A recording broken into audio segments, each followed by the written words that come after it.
We mentioned earlier, Browns interviewed Dolphins head coach Mike McDaniel today. Worked with the Browns as a wide receiver coach several years back. Longtime Browns beat reporter Tony Grossi on McDaniel being interviewed by the Browns.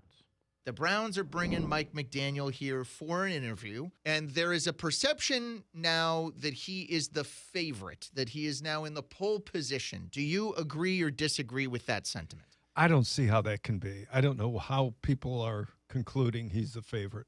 I'm with you. I just don't see him as an AFC North head coach, nor do I see him as an AFC North offensive coordinator. He could be brilliant, so I've been told, but I think his offensive style and philosophies do not coincide with where we're at. Yeah, I get that. The motion does. There's the whole record where they haven't played well in the cold and they don't play well on the road. Kind of is what it is, but I wouldn't put any offensive mind outside the realm of possibility. I don't think he's the favorite, but I wouldn't be completely stunned if it was him.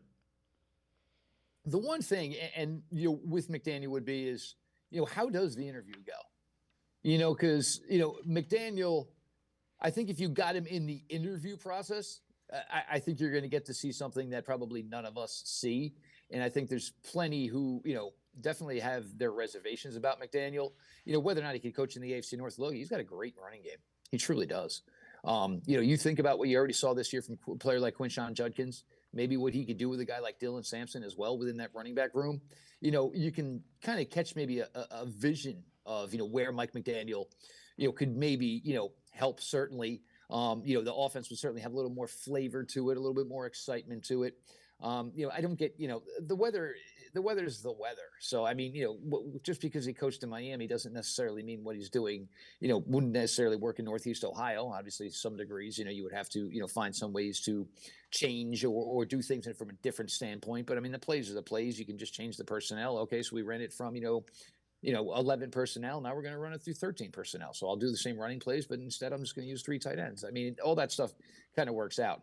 But the thing, and I think that's the biggest probably red flag for me is, we talked about everybody with Kevin Stefanski and, possibly losing the team, losing the locker room.